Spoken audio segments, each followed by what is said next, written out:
Dios les bendiga, mis hermanos. Entonces, le damos las gracias al Señor que nos encontramos acá, en este recinto, para así seguir pues con estos estudios, en el nombre de nuestro Señor Jesucristo, quien nos ha ayudado a través de el ministerio del Espíritu Santo, precisamente lo que hemos estado viendo en este trimestre que seguimos acá de estudios. Hemos visto una serie de estudios muy buenos, hermanos, que nos han servido para la edificación, consolación y exhortación, como dice nuestro amado apóstol Pablo en 1 Corintios capítulo número 14. Hermanos, es bueno detallar pues también que la palabra de Dios dice que la mucha letra mata, dicen algunos, pero no es así. Dice que la letra mata, no la mucha letra, la letra. Pero el apóstol Pablo dice en Colosenses capítulo número 3, verso 16, que la palabra de Dios abunde en nuestros corazones. Así que lo que quiere decir el apóstol Pablo ahí es hablando en cuanto a la ley vieja en el antiguo pacto, no en cuanto a que nosotros tengamos que buscar la abundancia de la palabra en nuestra mente, en nuestro corazón. A eso estamos llamados, a llenarnos de la palabra, pero precisamente para ponerla en práctica, para que la palabra de Dios nos ayude, porque si nosotros, hermanos, no sabemos la teoría, tampoco la podemos poner en práctica. Así que nosotros también estamos llamados a ser alimentados por medio de la palabra del Señor. Y así como nos gusta comer mucho, en cuanto a la carne, decíamos que vamos buscando un tenedor libre donde nos sirvan más barato para poder comer más. Así también buscamos de la palabra del Señor. Vamos a leer entonces el texto base que tenemos en Hechos capítulo número 1, verso 6, y leemos así: en el poderoso nombre de Jesús, nombre que es sobre todo nombre. Entonces los que se habían reunido le preguntaron diciendo: Señor, ¿restaurarás el reino de Israel en este tiempo? Y él les dijo: no os toca a vosotros saber los tiempos o las sazones que el Padre puso en su sola potestad, pero recibiréis poder cuando haya venido sobre vosotros el Espíritu Santo, y me seréis testigo en Jerusalén, en toda Judea, en Samaria y hasta lo último de la tierra. Y habiendo dicho estas cosas, viéndolo ellos, fue alzado, y le recibió una nube que le ocultó de sus ojos.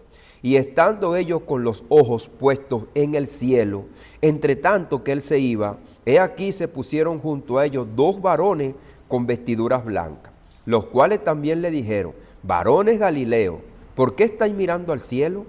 Este mismo Jesús que ha sido tomado de vosotros al cielo, así vendrá como le habéis visto. Amén. Poderosa declaración, hermano. Así vendrá como le habéis visto. Entonces vemos pues que habíamos tomado también el capítulo número 2 de Hechos, donde habíamos estado leyendo sobre los que moraban en Israel, judíos, varones piadosos de todas las naciones bajo el cielo. Fíjense cómo el Espíritu Santo tomó ese tiempo de la fiesta en el Pentecostés, que es el número 50, la última fiesta, lo que celebraban los judíos para que el derramamiento del Espíritu Santo cerrara así, sellara el libro de la ley, lo que correspondía al nuevo pacto. Después que nuestro Señor Jesucristo murió en la cruz del Calvario, entonces se derrama el Espíritu Santo. Dice: entonces Pedro, poniéndose en pie con los 11, alzó la voz y les habló diciendo: varones judíos y todos los que habitáis en Jerusalén, esto sea notorio, oíd mis palabras, porque estos no están ebrios como vosotros suponéis, puesto que es la hora tercera del día. Mas esto es lo dicho por el profeta Joel. En los postreros días, dice Dios, derramaré de mi espíritu sobre toda carne, y vuestros hijos y vuestras hijas profetizarán, vuestros jóvenes verán visiones, y vuestros ancianos soñarán sueños. Y de cierto sobre mis siervos y sobre mis siervas en aquellos días derramaré de mi espíritu y profetizarán. Nosotros estuvimos viendo en el Evangelio lo que es también los últimos días, que son los días después de la muerte de nuestro Señor Jesucristo para acá. Hay gente que cree que los últimos días son, qué sé yo, los 7 años de las 70 semanas de Daniel que van a pasar aquí en la tierra la gran tribulación, o son los últimos días antes que Cristo venga, pero bien claro lo deja establecido nuestro amado apóstol Juan en su primera epístola, capítulo número 2 y capítulo número 4, que dice: hijito, estamos en los últimos tiempos, en los últimos días. También vimos en el capítulo número 1 al capítulo número 3 del libro de Joel, recuerdan, los que los profetas también denominaban como los últimos días. Es un lenguaje profético, un lenguaje idiomático, como habíamos dicho también, el día del Señor. No es un día de 24 horas, no es un paquete de juicio, sino es una expresión idiomática que Dios acumula en su palabra y representa para traer juicio, pero también para traer justicia y bendición. Porque vemos como el día del Señor lo apunta el profeta Joel, lo habíamos visto, y que se cumple en el juicio que se le declara al pueblo de Israel en el año 70, y también en el capítulo número 13 al capítulo número 23 del libro de Isaías, vemos como Isaías habla acerca del día del Señor, el capítulo número 13, dando un paquete de juicio a las naciones, que después se compilan en el libro de Daniel, en el capítulo número 2 y capítulo número 7, aquellas 4 bestias y aquellas imágenes de los 4 metales, que Dios les pasa juicio con un tribunal que se acciona en el capítulo número 7, que tiene las ruedas como llamas de fuego. O sea, ese tribunal va pasando juicio a las naciones. Pero en medio de ese juicio está el Hijo de Dios, quien trae justicia y bendición y salvación. Amén. Así que, hermanos, vimos también una parte del libro de Joel, pero dejamos de ver una parte que la vamos a tratar de ver rápido. En el libro de Joel habíamos visto en el capítulo número 1 y en el capítulo número 2 como una serie de juicios que prefiguran una langosta por causa del pecado y la maldad. El libro del profeta Joel, aunque breve, habíamos dicho, está cargado de imágenes proféticas que conectan con todo el desarrollo de la revelación bíblica. En ella destacan la vid y la higuera. Este es el punto que no habíamos visto porque vimos los otros símbolos. Y porque también nos conectamos con el libro de Apocalipsis y que estamos viendo esta serie acerca del Espíritu Santo. Bueno, hermano, precisamente dice la palabra del Señor: el que tiene ojos que vea, y el que tiene oídos que oiga lo que el Espíritu dice a las iglesias. Así que el Espíritu Santo también es protagonista en el libro del Apocalipsis, para dando a entender nosotros todas estas cosas que están escritas. Dice: entre ellas destacan la vid y la higuera, símbolos recurrentes que expresan la condición espiritual de Israel como pueblo escogido de Dios. En Joel capítulo número 1 vimos que la sequía, la devastación de langosta y la destrucción de la vid, la higuera, no eran meramente descripciones agrícolas, sino imágenes proféticas que tienen su consumación en el Apocalipsis. Vimos cómo estas langostas prefiguraban en Apocalipsis capítulo número 9, ¿recuerdan? Y todo lo que con ella conllevaba todos estos símbolos. Estos símbolos entonces no aparecen aislados, sino que se entretejen con la profecía del capítulo número 5, vamos a ver, con las parábolas de Jesús en los evangelios, con la revelación apocalíptica de Juan. Entonces, todo eso nos conlleva a una consumación de lo que está escrito. Cuando nosotros leemos el evangelio según Mateo, el evangelio de Mateo en el capítulo número 20, nosotros vemos la entrada triunfal. Después que nosotros vemos la entrada triunfal en el capítulo número 20 de Mateo, en el capítulo número 21 vemos también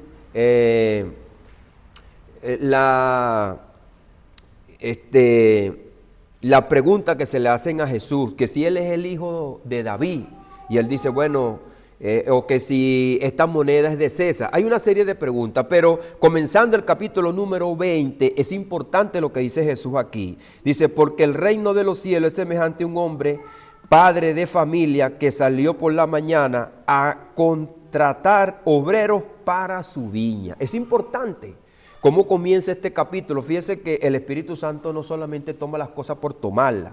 Dice: los obreros a la viña.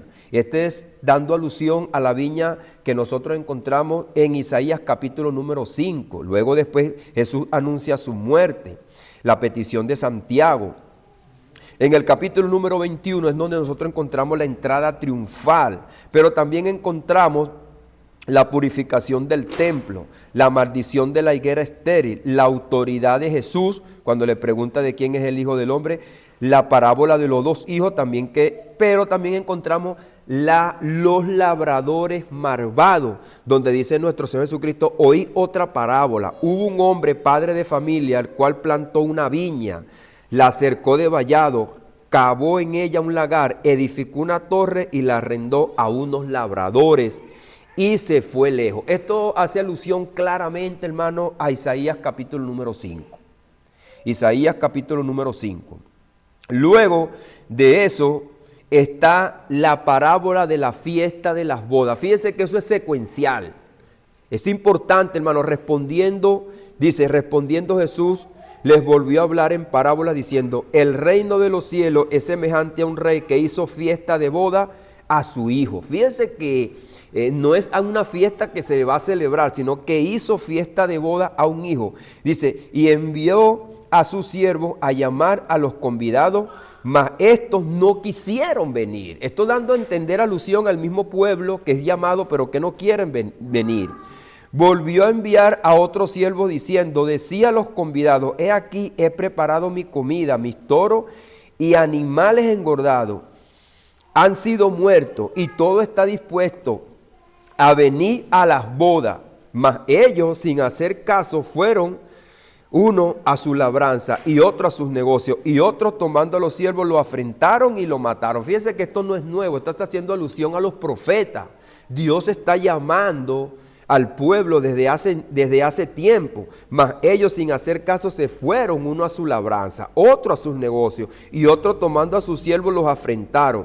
Al oír esto el rey se enojó, y enviando sus ejércitos destruyó a aquellos homicidas y quemó su ciudad. Está claro, hermano, que después de que nosotros vemos la destrucción, también hay un juicio también por desobedecer el llamado a entrar al reino de Dios. Y entonces, ¿qué dice el siervo que escribe esta escritura? Nuestro amado hermano Mateo dice, y pues a la salida de los caminos y llamad a las bodas a cuantos halléis. Y saliendo los siervos por los caminos, juntaron a todos los que hallaron, juntamente los malos y los buenos. Ahí está. Los malos y los buenos. Hay personas que allá afuera no matan, dicen ellos, no roban, pero son pecadores, hermano. Y para entrar a las bodas, al reino de los cielos, tiene que haber un arrepentimiento. Y lo dice que salieron los siervos por los caminos. Esto prefigura lo que nosotros acabamos de leer en el libro de Hechos, cuando dice que vayan por todo el mundo. Y eso es lo que salen los discípulos. Salieron los siervos por los caminos buscando a todos aquellos malos y buenos. Y dice, y las bodas fueron llenas de convidados. Las bodas fueron llenas de convidados. Dice, entró el rey para ver los convidados y vio allí un hombre que no estaba vestido de boda. Y le dijo, amigo, ¿cómo entraste aquí sin estar vestido de boda? Mas él enmudeció. Entonces el rey dijo a los que servían, atarle de pies y de manos y echarle en las tinieblas. Allí será el lloro y el crujir de dientes, porque muchos son los llamados y pocos los escogidos. Entonces dice la escritura después, a los suyos vino y los suyos no le recibieron, mas a los que le recibieron, esto le dio potestad de ser hechos hijos de Dios. Entonces, viendo este contexto, hermano, es importante para también entender el contexto de lo que nuestro hermano Joel en su profecía nos dice. Entonces, estos símbolos no aparecen aislados, sino que se entretejen con la profecía de Isaías capítulo número 5, con las parábolas de Jesús en los evangelios, con la revelación apocalíptica en Juan y con la visión de Ezequiel capítulo número 9, donde aparece el sello sobre lo justo. En este conjunto de ideas que estamos viendo, hermano, es importante. Fíjense lo que dice Joel capítulo número 1, verso 7, Joel 1:7, asoló mi vid y destrozó mi higuera, del todo la desnudó y la derribó, sus ramas quedaron blancas. Entonces fíjese que también por causa del pecado, la maldad, aquí entonces vemos cómo la vid simboliza a Israel como nación, cuya desobediencia la expone a la devastación del ejército romano, como lo vimos la semana pasada. Bien claro, la imagen agrícola literal, sino que representa un pueblo que es despojado de la bendición de la gloria de Dios, como lo vemos en la viña. ¿Qué va a hacer el Señor con aquellos malvados? Los va a destruir a ellos. Ellos mismos lo dijeron con su boca. ¿Qué va a hacer el Señor con los viñadores malvados? Lo destruirá a ellos y también a su ciudad. Ellos mismos lo dijeron con su boca. La vid, dice aquí, Joel capítulo número 1, verso 12. La vid está seca y pereció la higuera, el granado también, la palmera y el manzano, todos los árboles del campo se secaron, por lo cual se extinguió el gozo de los hijos de los hombres. Fíjese que está claro que este lenguaje poético agrícola señales a los hombres. Dice, por lo cual se extinguió el gozo de los hijos de los hombres. Entonces, la desolación de la vid, de la higuera, refleja la pérdida del gozo del pueblo de Dios cuando se aparta de Dios. La sequía espiritual, el abandono a la fidelidad de Dios. Cuando nosotros dejamos, hermano, de ser fiel a Dios, nos viene la sequía espiritual. El abandono de la gloria de Dios. Es por eso que Jesucristo salió del templo y dijo, aquí no me veréis más. La gloria de Dios se apartó del templo, se apartó. Entonces fíjese cómo vemos ahora Isaías capítulo número 5, verso 1, verso 2. Ahora cantaré por mi amado el cantar de mi amado a su viña. Tenía mi amado una viña, una lareda fértil. Le había cercado y despedregado y plantado de vides escogida. Había edificado en medio de ella una torre y hecho también un lagar, y esperaba que diese uva, y dio uva silvestre. Entonces fíjese que es triste y lamentable que nosotros vemos que el hombre está imposibilitado de dar los frutos de justicia. No había manera y no hay manera. Porque dice el apóstol Pablo en Romanos capítulo número 8, que lo leímos, que la carne no se sujeta a Dios ni tampoco puede. Entonces Dios había plantado a Israel como una viña escogida, pero en lugar de justicia produjo iniquidad. Joel retoma esa misma idea de la vid de Israel se secó y fue despojada.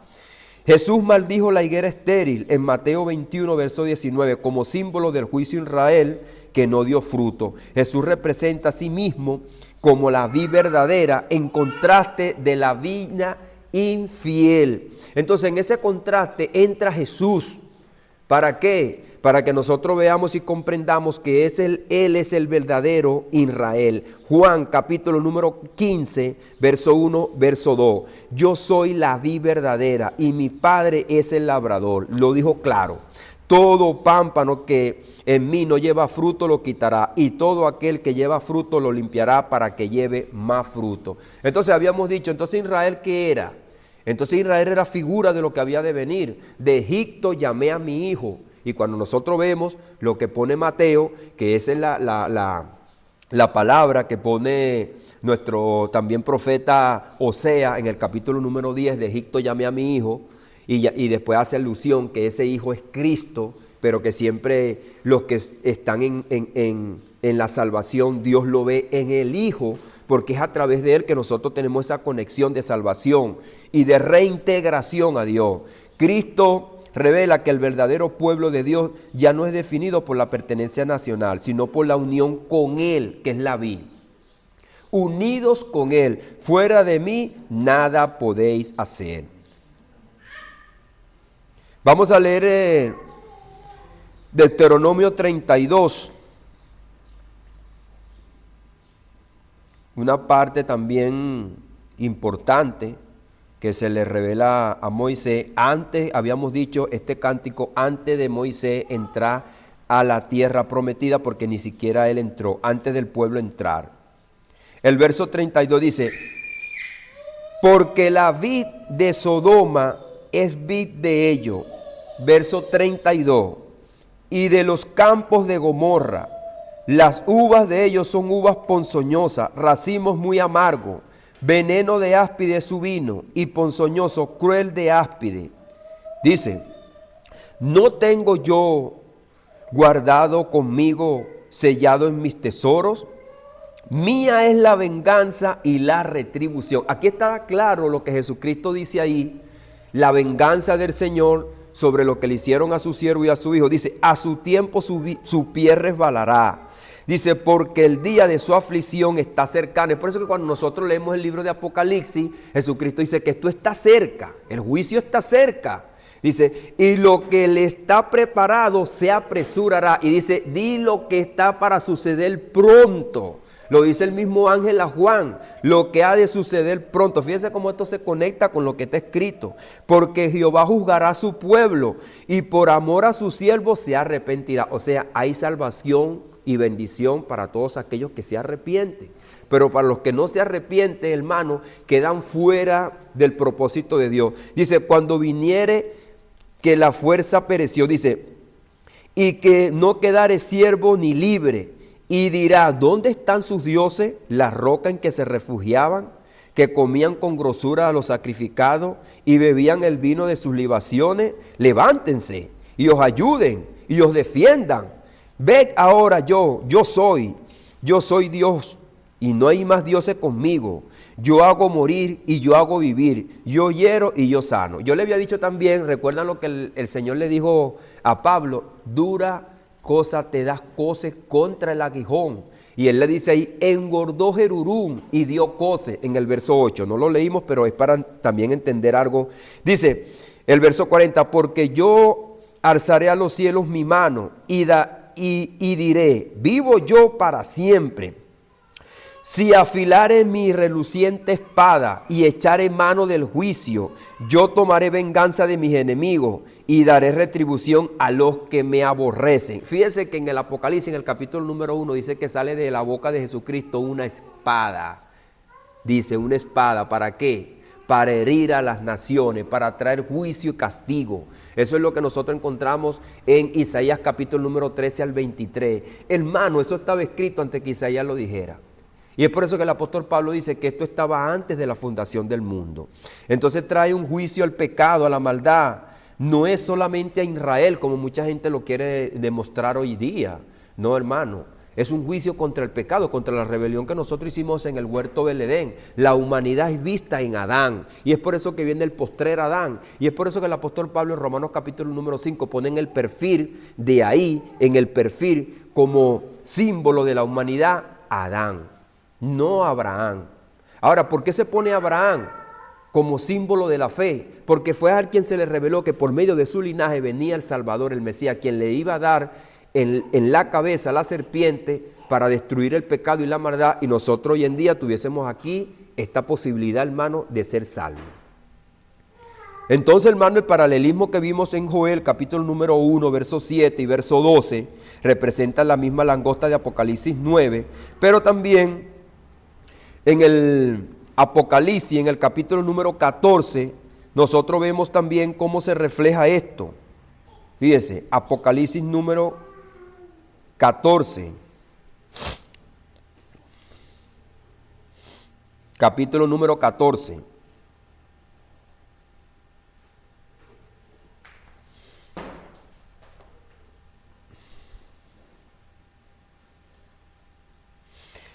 Dice el verso 14 precisamente, miré y aquí una nube blanca y sobre la nube uno sentado semejante al Hijo del Hombre. Fíjense que esto representa juicio. No es que Jesucristo nosotros lo vamos a ver en una nube como dicen sino que eso es lo que dice Jesucristo a los mismos líderes religiosos. Y veréis al Hijo del Hombre. Esto es lo que está diciendo Joel, que viene un juicio que se apresura. Es lo mismo que dice el cántico y es lo que sucedió en el año 70. Dice, fíjese, mire y aquí una nube blanca y en una nube uno sentado semejante al Hijo del Hombre, que tenía en la cabeza una corona de oro y en la mano una hoz, que es lo que dice Joel.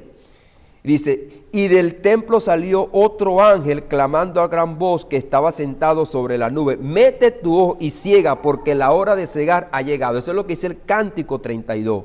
Pues la mies de la tierra está madura, y el que estaba sentado sobre la nube metió su hoz en la tierra, y la tierra fue cegada. ¿Qué pasa? Que llegó el tiempo de hacer esa separación, esa segregación entre lo bueno y lo malo, lo que dice Isaías capítulo número 5, lo bueno, lo malo, lo amargo y lo dulce. Dios va a hacer una separación de lo suyo. Es por eso que los que estaban en el seno de Abraham se fueron con Cristo, porque ya había una separación, ya no hay más mezclados los malos con los buenos. Dice, salió otro ángel del templo que estaba en el cielo, teniendo también una hoz aguda.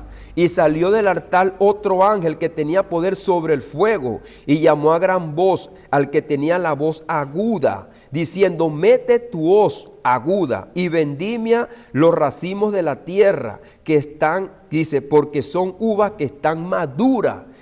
Fíjese que si usted busca ahí va a Isaías 63 y Apocalipsis 19:15, que lo vamos a leer ahorita. Isaías, ¿recuerdan lo que habíamos leído? Isaías 63, ¿de dónde vienes tú con esos vestidos rojos del lagar? Yo he pisado el lagar y ha traído el juicio. Entonces fíjese que el ángel dice, el ángel rogó su hoz en la tierra y vendimió la viña de la tierra. ¿Quién es la viña de la tierra? Ahora yo le hago una pregunta, hermano.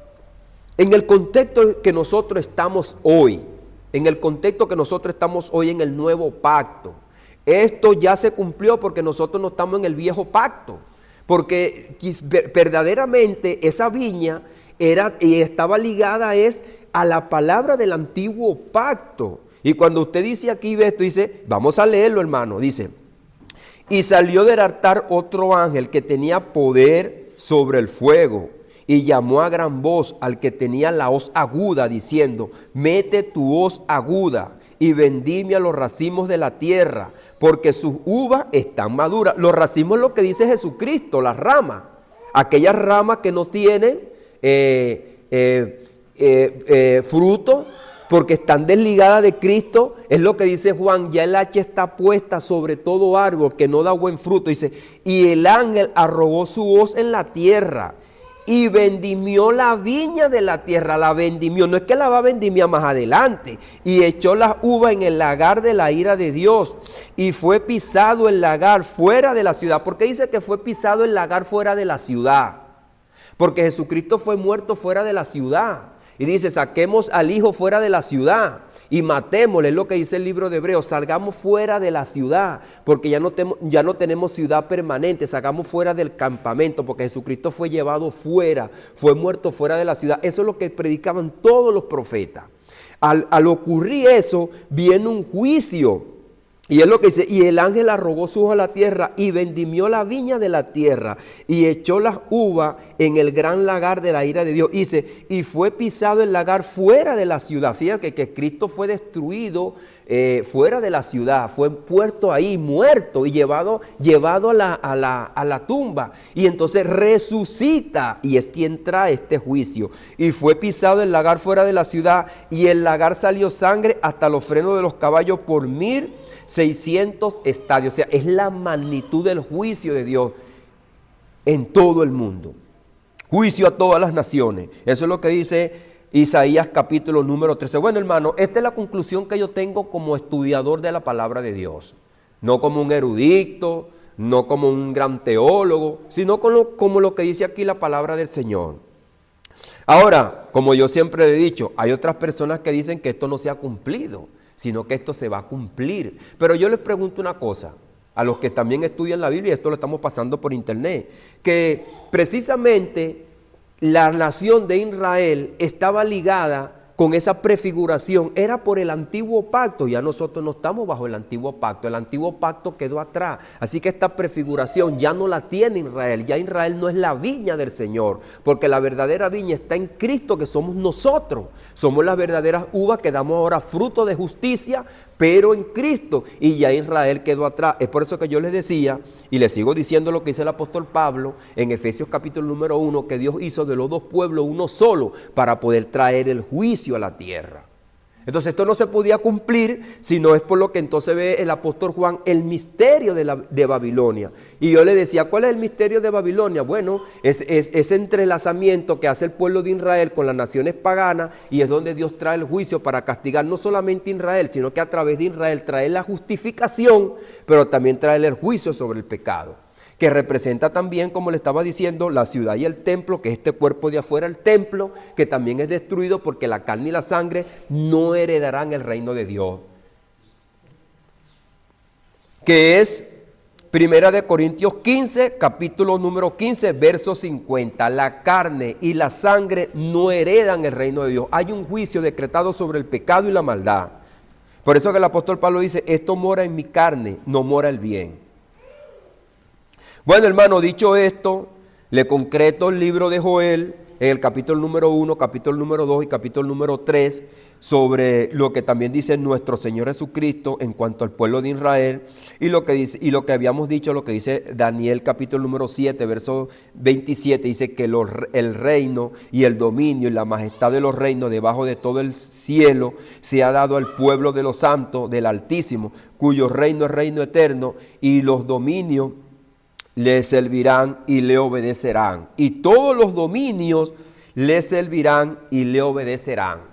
Yo le comentaba que hay personas que han trabajado por tiempo, han sido ingenieros, han hecho labores, muchos hermanos no se han salvado, pero ¿a quién le sirvieron? Al pueblo de Dios que se han salvado.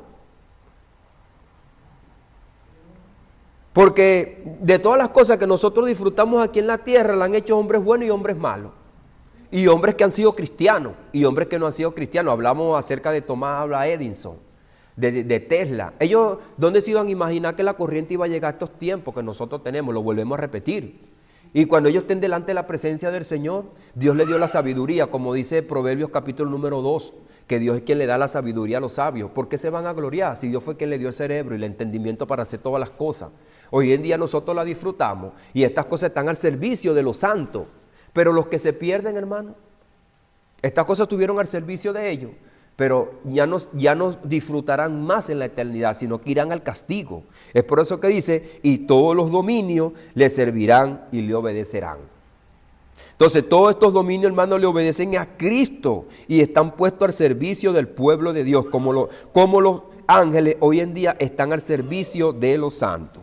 Bueno, hermano, acá esta conclusión de lo que habíamos visto en el libro de Hechos, capítulo número 2, en cuanto al respecto al libro de Joel. Pero también hay una serie de escrituras, de palabras, de profesiones que también dice el apóstol Pedro, que también están acá en el capítulo número 2 de Hechos, que confirman pues todo lo que decían los profetas.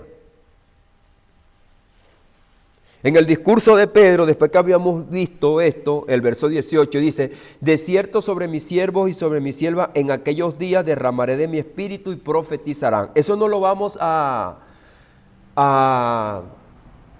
otra vez a explicar porque lo habíamos dicho, que hay un punto de las cosas que dice Joel y hay otro punto de lo último que es el día del Señor. Entre esos dos puntos venía el derramamiento del Espíritu. A mí entender lo que yo les decía, entonces lo que quiere decir que el día del Señor prefigura el juicio a la viña y que antes del juicio a la viña vendría el derramamiento del Espíritu Santo, lo que vimos.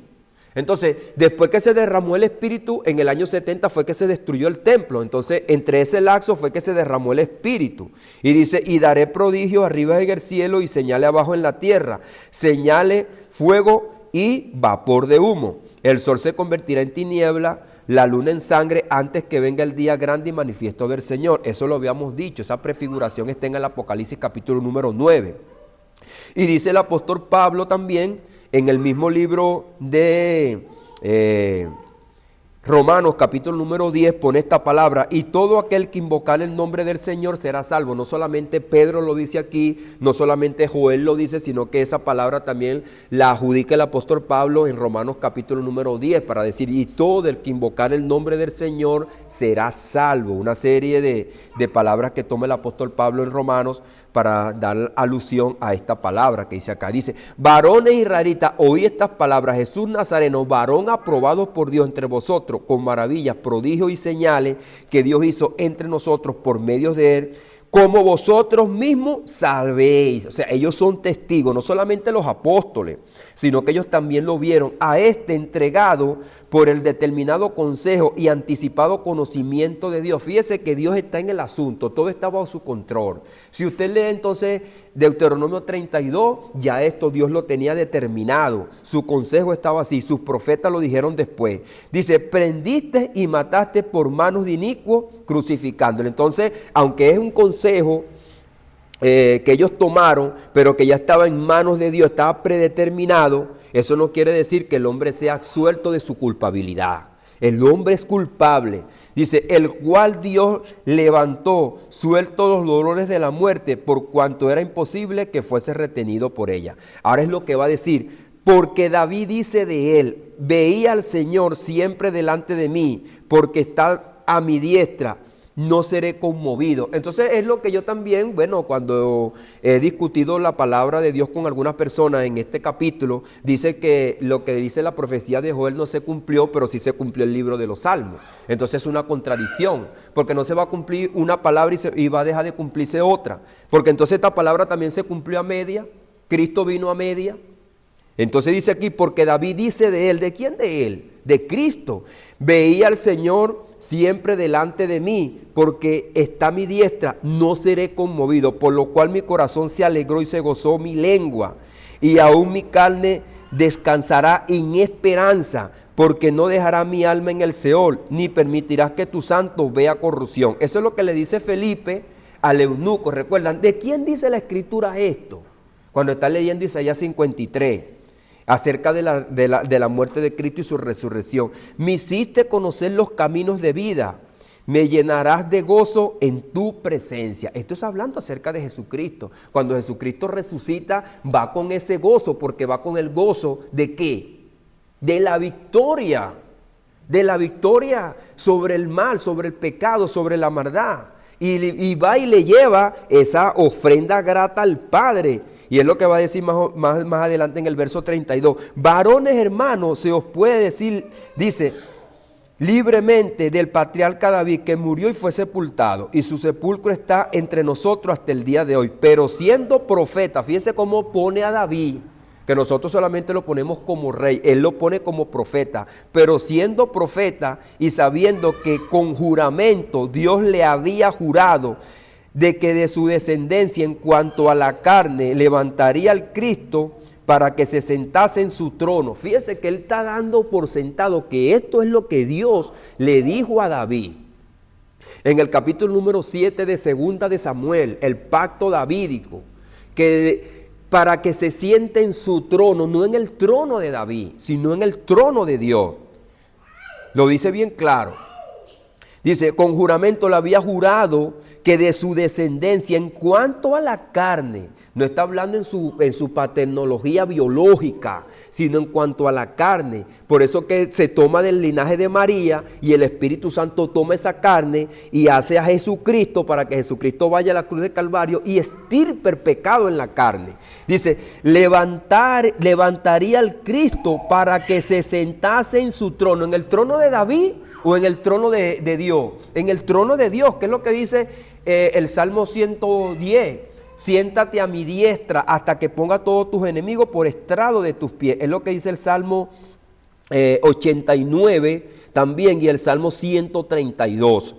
Viéndolo antes, dice él, viéndolo antes, habló de la resurrección de Cristo, que su alma no fuese dejada en el Hades, ni su carne vio corrupción. Hermano, porque si una persona va a morir, ¿cómo se va a sentar en el trono para siempre?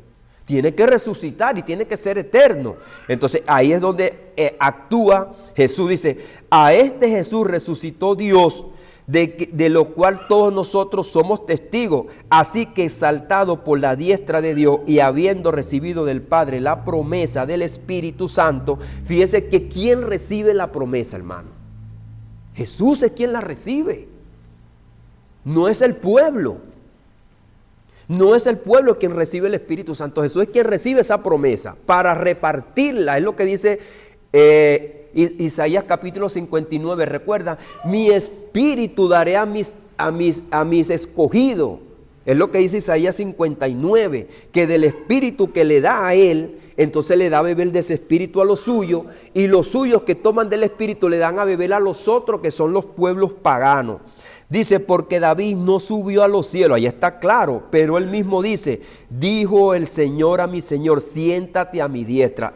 hermano, un hombre que no es un erudito, que no está entre los grandes eruditos del Sanedrín, ni es Nicodemo, un maestro de la ley, entiende claro porque tiene el Espíritu Santo y está dando una cátedra magistral de lo que está escrito se ha cumplido. Y dice, dijo el Señor a mi Señor, siéntate a mi diestra hasta que pongas a tus enemigos por estrado de tus pies. Esto es lo que pone el apóstol Pablo en 1 Corintios, capítulo número 15, verso 25. Dice ahora el apóstol Pedro, sepa pues ciertísimamente toda la casa de Israel, que a este Jesús, a quien vosotros crucificaste, Dios le ha hecho Señor y Cristo. Este es el Rey. Este es el verdadero Rey. Dios le ha hecho Señor y Cristo, hermano. Oí esto. Al oír esto se compungieron de corazón y dijeron a Pedro y a los otros apóstoles, varones, ¿qué haremos? Pedro les dijo, arrepentíos y bautícese cada uno de vosotros en el nombre del Señor Jesucristo para perdón de pecados y recibiréis el don del Espíritu Santo. Después que Cristo lo recibió, ahora tiene esa potestad y esa autoridad de dárselo a ellos, pero al que lo reciba a él. Dice, porque para vosotros es la promesa y para vuestros hijos y para todos los que están lejos, para cuanto el Señor llamare. Ahí está, hermano. Porque ¿para quién era la promesa? Para ellos, porque la promesa había sido dada a los padres. Y ellos entonces eran los herederos por medio de la herencia que se le había dado a nuestro Señor Jesucristo, que lo que dice Hechos capítulo número 1. Él es el quien constituyó heredero de todo y por quien asimismo hizo el universo. Y con otras muchas más palabras testificó ahí, hermano. Entonces vemos cómo entonces el apóstol Pedro da testimonio. Hermano, si alguno de ustedes tiene una objeción, usted la puede hablar. Pero esto es lo que dice Pedro. Esto está claro. Pedro dice que esto es lo dicho por el profeta Joel, es lo dicho por David y es cumplido porque es la promesa que se le da a los padres. Ahora, en objeción a ustedes y a los que enseñan, a los que tienen sus puntos de vista. Si hay una persona, hermano, como yo siempre he dicho, que dice que esto no se ha cumplido y que se va a cumplir más adelante, son muchos los detalles que hay aquí, que tienen que suceder. Porque ahí dice bien claro que el Espíritu Santo se iba a derramar antes que venga el día espantoso del Señor. Y ese día espantoso vemos como lo demuestra el libro de Apocalipsis, claro, que era un juicio que se le decretó a la viña, que estaba ligada y entremezclada con las naciones. Y es un juicio al pecado y a la maldad. Bueno, hermano, dicho esto, yo también traje acá una enseñanza que vamos a comenzar, el ministerio del Espíritu Santo en el libro de los Salmos. Vemos que yo vi el estudio de la semana pasada, hermano, que vimos, y es un estudio que me dejó acelerado. Prácticamente como yo lo dije, como predicaba el apóstol Pablo y los otros apóstoles del Evangelio, es como cuando viene una inundación o un fuego que te viene abrazando y tú tienes que escaparte. Así predicaban, hermano. Y como yo le decía, hoy hay gente que está muriendo. Y esa gente que se muere, si no tiene a Cristo, lo toma el juicio de Dios, hermano. Es por eso que este es un mensaje que hay que darlo pronto, con prontitud. Y las personas que toman livianamente, no, que yo no estoy preparado, bueno, quedará a merced, hermano, del juicio de Dios si muere en pecado. El libro de los Salmos, siendo una colección de cánticos inspirados que expresan lo más profundo de los sentimientos del alma humana delante de Dios, contiene una revelación progresiva, poética, acerca del Espíritu Santo.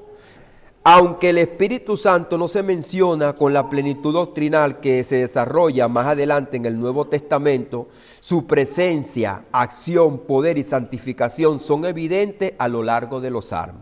Fíjense lo que vamos a ver ahí. Su presencia, acción, poder y santificación. Es evidente ahí, hermano, en el libro de los Salmos. En ellos se puede discernir la operación del Espíritu de Dios como fuente de vida, guía del creyente, instrumento de renovación y santificador del alma arrepentida. ¿Recuerda David? Cuando David se arrepintió, cómo el Espíritu Santo lo restauró y le dijo, Señor, no quites de mí tu Santo Espíritu. Su ministerio se revela tanto en la creación como en la regeneración espiritual y en la condición diaria del hombre. Porque Dios nos creó, nos revelamos, pero Dios nos restauró, pero también Dios anda con nosotros todos los días hasta el fin del mundo. El salmista experimenta al mismo Espíritu Santo no como una fuerza personal, sino como una perspectiva viva y personal del Dios vivo y verdadero. No es como una fuerza activa, lo hemos dicho. Porque dice, no quites de mí tu Santo Espíritu. No es que el Espíritu Santo nos hace a nosotros unos títeres o unos robots que nos mueve conforme a sus propias pretensiones, sino que es un misterio, hermano, que el Espíritu Santo, dice el apóstol Pablo, todo me es lícito, ¿verdad? Y el Espíritu Santo está ahí, pero te deja a ver si tú vas a hacer la voluntad de Dios o lo que te conviene a ti. Todo me es lícito, pero el Espíritu Santo me dice, eso no te conviene. Todo me es lícito, ok, sí, es verdad, pero el Espíritu Santo es que me dice, cuidado, eso no te conviene. Amén. Entonces fíjese que el Espíritu Santo no nos va a poner a nosotros como unos títeres, sino que nos pone a vivir conforme a la voluntad de Dios. Así que solamente vamos a ver esta introducción para entremeternos y entretejernos en este estudio muy bonito, hermano. El salmista experimenta el Espíritu Santo no como una fuerza personal, sino como la preservación de vida personal y la presencia de la vida de Dios en su vida. Ahora, que le da sentido, dirección y fortaleza en su vida. Le da sentido, dirección y fortaleza. Así que el Espíritu Santo en los Salmos es reconocido como el Espíritu de Dios que da vida, instruye, sostiene y santifica al creyente. El Espíritu Santo, fíjese, el Espíritu que da vida, instruye, sostiene y santifica al creyente. El Espíritu Santo como Dios, su plenitud, carácter y poder, eso lo vemos ahí. La acción del Espíritu Santo en el hombre, iluminación, restauración y comunión. Porque no solamente nos vamos a quedar restaurados e iluminados, sino que esa restauración y esa iluminación es lo que nos lleva a tener comunión con el Señor todos los días. Porque estamos aquí, hermano, para leer la palabra, instruirnos en la palabra. ¿Para qué? Para vivir una vida diaria dedicada al Señor. La obra santificadora y productiva del Espíritu Santo, renovación, guía y rectitud. Ahora, también el Espíritu Santo es quien nos envía también y nos apura los pasos para nosotros llevarle esta palabra a los demás. Por eso recibimos el poder de Dios, el poder del Espíritu Santo, para llevarle también el mensaje del Evangelio a aquellos que están muertos en delitos y pecados. El Espíritu Santo como Dios, su plenitud, carácter y poder. Bueno, lo vamos a dejar hasta acá, hermano, ya la hora avanzó. Le dije que de este estudio lo que íbamos a ver era entonces la introducción. Dios les bendiga, Dios les guarde, mis hermanos.